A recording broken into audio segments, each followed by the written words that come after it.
third lecture of the technology development and transfer, and the topic is documentation, premises and equipment, qualification and validation. Okay. So, let us start. First is documentation. Documentation is the most essential part of the technology transfer process. Okay. If it is important document that is listed in the WHO guidelines in the annexure 7, as I have told you in the previous lecture, and there are various amendments that should be done depending upon the time. So, there is a list of important document that we should have to maintain for the transfer of technology transfer process, and these documents are: first is TOT protocol, transfer of technology protocol, training protocol, SOPs means standard operating procedures, process validation protocol and report, cleaning validation protocol, qualification protocol and analytical method transfer protocol. So, first one is transfer of technology protocol, means it is a protocol or it is a document that will describe the information related to the whole process of the technology transfer, means from the drug discovery to the drug commercialization, each and every step will be documented in this protocol. Okay. It is a document which will describe the information about the transfer of expertise, transfer of knowledge, transfer of technique for the manufacturing of quality good quality product. Next is training protocol. As the name indicates, it is related to the training that we have to provide it to the personnels working in the units. Okay. So, training, there should be provision for training for the personnel that are working in the sending unit as well as in the receiving unit. Okay. It is the it is the responsibility of receiving unit that in collaboration of sending unit there should be provision of training, so that the personnels working in the department should get updated, should get latest informations, should get latest informations regarding the equipments on they are working. Next is SOPs. SOPs means standard operating procedure, means it is a written document in which all the informations related to the process is described in a written form. Means in what type of methods we are manufacturing, what is the specification of premises, what is the requirement of equipment, what types of equipments we are using for this, for the conduction of process, what is the requirement of packaging material, what types of packaging component we are using, what is the rationale of choosing particular type of packaging component. This all information we have to provide in the form of SOPs. Next is process validation protocol and report. Okay. In case of process validation protocol, means whatever we are using in the commercial scale, we have to perform it firstly on the lab scale. Okay. What studies we have to implement on the commercial scale, you have to check at the lab scale. Okay. The process we are using, that should be validated, the process should be validated, and it all will be described in the form of a document that will known as a report. Process validation protocol and report. Cleaning validation protocol. So, cleaning validation protocol, as the name indicates, it will be related to the cleaning procedures that we have to follow in the receiving unit. Okay. As cleaning applications will be site specific, because in case of tablet manufacturing, different types of equipment will be used and different types of cleaning procedure will be used. For the manufacturing of syrups, there will be different procedure for the cleaning of the equipment, there will be different procedure for the cleaning of premises. Okay. So, cleaning application is site specific. Okay. Qualification protocol. It is the responsibility of the receiving unit to gives the information regarding the qualification of equipment, regarding the qualification of premises, that whether this premises, whether this equipments is able to manufacture this product or not. Analytical method transfer protocol. Analytical method transfer protocol is a document in which process of analytical method transfer is described, and analytical method transfer is the techniques, the procedure for conducting the quality control test, quality control studies is analytical method transfer, and it is described in the form of a document, in the form of a sheet, in the form of a protocol, and that protocol is known as analytical method transfer protocol. Next is requirements of premises and equipments. Okay. So, premises and there are two major requirements that are needed for the manufacturing of pharmaceutical product. First is premises and second one is equipments. Okay. So, all the information related to the premises should be given to the receiving unit, and these should be given by the sending unit. Sending unit will also act, the technology developer will act as a sending unit, and the technology absorber or technology receiver will act as a receiving unit. Okay. So, all the information related to the premises means what will be the design of premises, what will be the layout of the premises, what type of building we will use for the manufacturing process, okay. What will be the various services in the premises, means services related to the light, services related to temperature, services related to pressure. These all should be given in the written form to the receiving units. Okay. Premises. So, sending unit should provide information to the receiving unit on design, on the layout, on the construction, on the services, means what type which type of design will use in the premises, what is the layout of the premises, okay. What is the various what types of departments there are in the premises, okay. What is the construction of premises, what types of material are using for the construction of that premises, what are the various services that are provided in the related to temperature, water, power, sanitization, health and safety hazards. So, these should be described. Next is equipments. Okay. So, all the information related to the equipments means a list of equipment should be given to the receiving unit, means these types of equipments can we can use for the manufacturing of this quality product. Okay. And in case of any failure, in case of deficiency, what will be the measures, what we can do, these all information should be provided to the receiving unit. Layout of the equipment, okay. Types of equipment, proper classification of equipment, structure of the equipment, what is the construction material of the equipment, these all information should be provided to the receiving unit. Next, sending unit also provide the information related to the safety, health and related environmental issues, okay, such as risk inherited in manufacturing processes.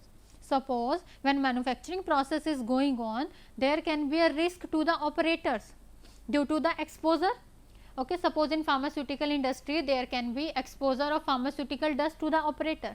So, in that case what will be the measures that will be done for to protect that?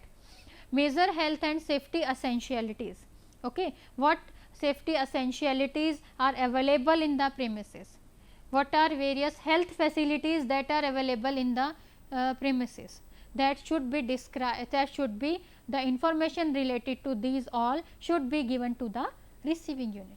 Okay. In case of any emergency, in case of any explosion, in case of any fire, what will be the emergency plans? What will be the emergency plans in case of unpredictable situations? The information related to all these should be described to the receiving unit. Waste management plans. Okay. As you know, in the case of any factory or any production premises, there will be waste generation and how he will manage this waste products. the information related to the waste management should be described by the sending unit to the receiving unit, and after getting all the informations from the sending unit, it is the responsibility of receiving unit to check his capability or check his capacity for the requirement of that information, okay, to check his facilities for the conduction of this technology transfer process. Okay. So, in case of equipment, there are three factors: SU responsibility, RU responsibility and gap analysis. SU stands for sending unit,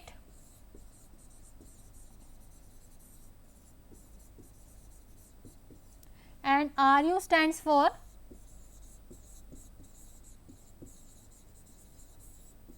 receiving unit. Okay. As I have told previously, all the information related to the premises should be given to the receiving unit. So, same in the case of equipments, a list of equipment that can be used in the production of pharmaceutical products should be provided by the sending unit to the receiving unit. Okay. Layout of the equipments, structure of the equipment, cost of the equipment. So, all the information related to the equipments, limitation of the equipments, advantages of the equipments, this information should be provided to the receiving unit, and after getting this information, receiving unit will check his capacity, will check his facilities, whether these informations are available with his, whether these equipments are available with him, or it needs some adaptation, it needs some change, whether the availability is not whether the availability of material is to check the availability of materials. Okay. So, next is gap analysis. What do you mean by gap analysis? Okay, it is the responsibility to check the gap analysis. So, first of all, what is gap analysis? It is the identification of critical elements,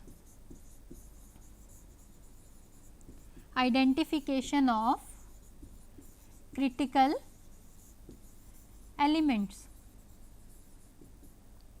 Okay. Sending unit is providing all the informations to the receiving unit. Okay. Suppose this has 5 equipments that are required for the manufacturing. Sending unit is saying that 5 types of equipments are required for the manufacturing of this particular product, and RU has only 4 equipments. Okay. So, this is a gap, there is a gap of 1 equipment. So, this type of gap analysis should be performed. So, gap analysis basically is identification of critical elements of a process that are present in sending unit and missing from receiving unit and deficient in receiving unit.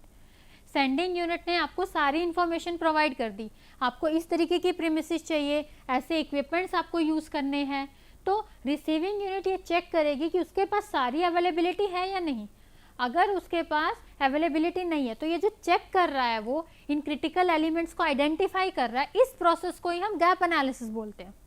Okay, so gap analysis is identification of critical elements of the process that are present in sending unit but missing from the receiving unit. Okay. And after the gap analysis, what will be the benefit of gap analysis? What will be the outcomes of the gap analysis?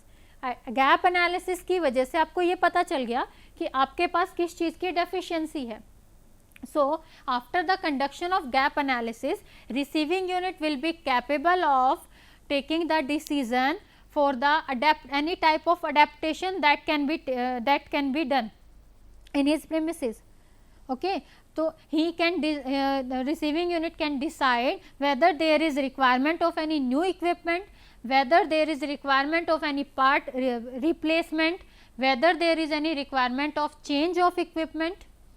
Okay. So, this can be done after the gap analysis. So, and while conducting the gap analysis, we have to take care of some points. The facilities and building specific location of all equipments at the receiving unit should be considered. Means in the case of receiving units, which type of facilities and equipment are required in what location, that should be considered. Means if in case of tablet there are requirements of 4 dryers, and then these dryers are also required in other section also, then this also can be considered. Impact of manufacturing new products on product currently manufactured with the same equipment should be determined. Okay. What will be the impact of new product we are manufacturing on the existing product? It should be kept in mind. Okay. What will be the effect of new product that we are manufacturing on the product that is existing, that is present, okay, with the same equipment. Okay. Means what is the difference, what is the outcome? Means we are producing from the same equipment 2 types of product. Okay. One type of product we have already manufactured, and now we are producing some new product with the same equipment. So, what is the impact of that new product on the current manufacture, on the equipment? Third is any modification of existing equipment that needs to be adapted to become capable of reproducing the process being transferred should be documented in the transfer project plan. Okay.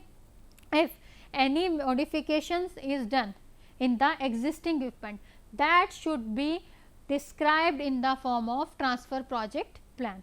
Okay. The plan, the protocol that we are transferring from the sending unit to receiving unit, that should be described in that. Okay. As I have told in the previous lecture, that sending unit will give all the history related to the process, related to the equipment, means what type of equipment we were using in the past and what type of equipments now we are using, what is the history of the change, okay, what is the need of the change, why we have made this change. So, and this information we are providing to update the receiving unit, okay, to make them capable to adapt, to do any adaptation, to do any clinical development, to do any optimization in the process. Okay. Next is qualification and validation. Okay. So, in case of qualification and validation, extent to qualification and validation to be performed should be determined. Okay. And this is all based on the risk management principle that I have described in the previous lecture in the QRM process. Okay. In the QRM process, I have told you that it involves the 4 basic things: risk assessment, risk control, risk review and communication. Okay. In the QRM process, there is risk assessment, risk control, communication and risk review. Okay. In case of risk assessment, there are 3 steps: risk identification, risk analysis and risk evaluation. And in case of risk control, there are also 2 steps: risk reduction and risk acceptance. Okay. So, while we are conducting QRM process, we have to check what are its requirements. In case of QRM process, it involves the 4 basic things: risk assessment. Risk assessment consists of 3 things: risk identification, risk analysis and risk evaluation. So, what is risk identification? Means what might go wrong, कहाँ पे क्या गलती हो सकती है. Okay. What is risk analysis? What is the probability of getting wrong? कितने % chances हैं कि आपके पास यहाँ पे गलती हो सकती है, उसको एनालाइज करना रिस्क एनालिसिस कहलाएगा. कितने % चांसेस हैं आपके रिस्क के, उसको एनालाइज करना रिस्क एनालिसिस होगा. Risk evaluation. Okay. So, these 3 are comes under the risk assessment. Next is risk control. Risk control also consists of 2 steps: risk acceptance and risk reduction. Okay. After assessment of risk, after assessment of different type of risk, it is a responsibility of receiving unit and sending unit also to reduce the risk and to specify the limit in which risk are accepted. What is the acceptance criteria of that limit?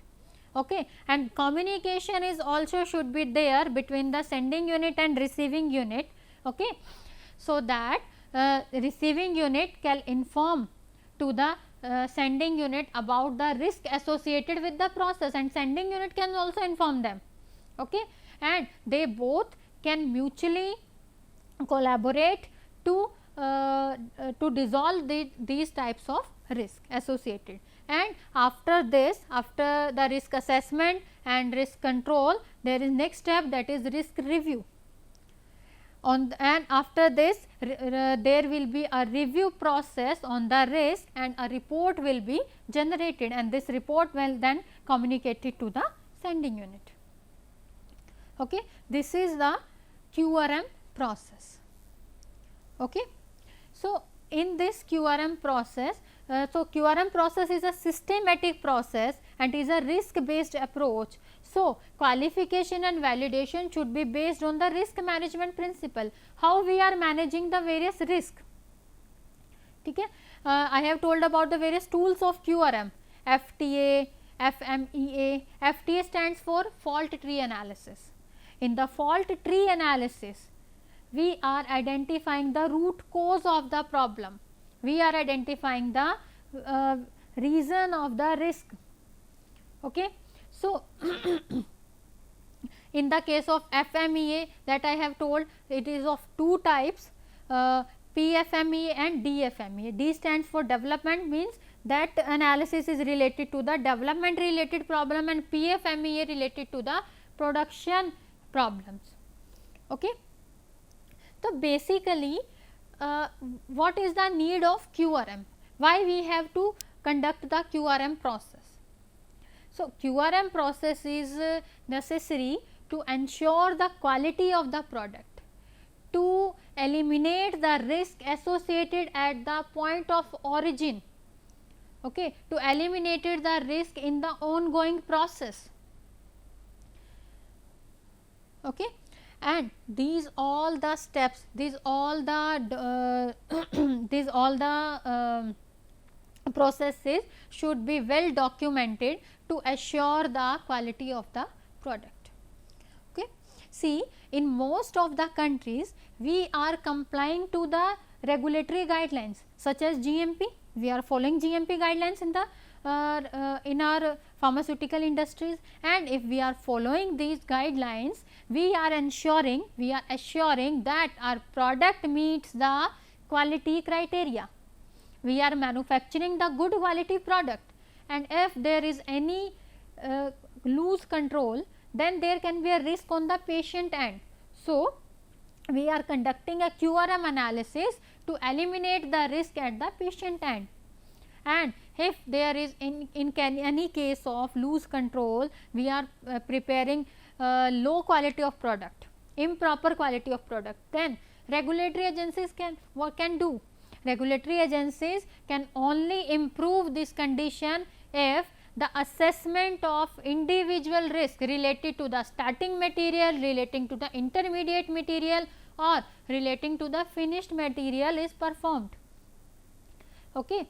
If we have analyzed all the hazards that can occur at the various steps in the ongoing process, until and only then regulatory authorities will take measures to take care of this process to improve the quality of the product.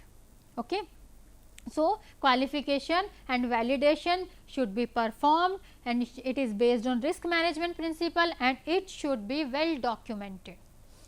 Okay. So, this is all the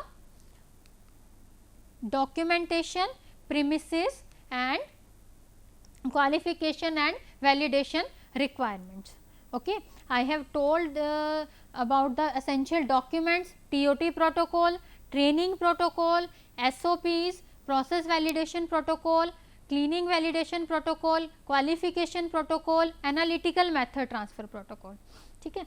In case of process validation protocol, see, process validation is the collection, sorry, it is the gathering information and evaluating the information.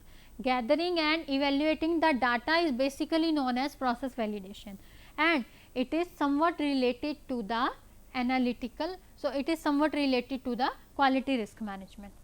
Okay. But there is a difference between QRM process and process validation, and what is it? QRM involves the flexibility.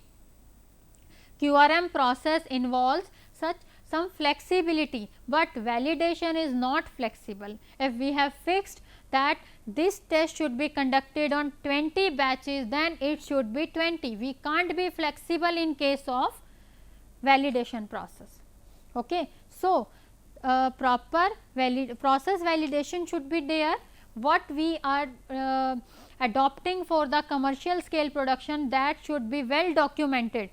That should be well documented by sending unit, by the receiving unit, and that should be done at the lab scale, so that the problems that can occur in the industry whenever we are going for commercial scale production can be identified and can be analyzed and can be evaluated, and after that can be removed. Okay. And this QRM process will act as both types, proactively and retrospectively. Means with the help of QRM process we can eliminate the risk of the problem, as well as we can, after assessing the risk, we can prevent them or we can remove them. We can take necessary actions to mitigate them. Okay. And in case of premises and requirements, all the information related to the design of premises, layout of the premises, construction and services that are required in the premises should be transferred to the receiving unit. Okay. The various risks that can occur during the procedure, during the manufacturing procedure, means due to exposure of pharmaceutical dust to the operator, there can be hazard, and due to the manufacturing process there can be a risk that can be inherited due to the manufacturing risk. The measures related to the health and safety essentialities, that all should be described in the information. All information related to these should be given to the receiving unit, okay, or absorber unit. And after receiving all the informations from the sending unit, it is the responsibility of receiving unit to analyze that information, to go through the information, to review the information, and to check what are the various deficiencies that in the sending and receiving unit, what is the gap between the sending and receiving unit. Okay. It is the responsibility of receiving unit to conduct the gap analysis, and basically gap analysis is identification of critical elements of the process, without which our process cannot be completed, without which there can be safety hazards in the process. Okay. And last is qualification and validation, and all the information related to the qualification should be validated and should be documented. This is all about the lecture. Thanks for being patient with me.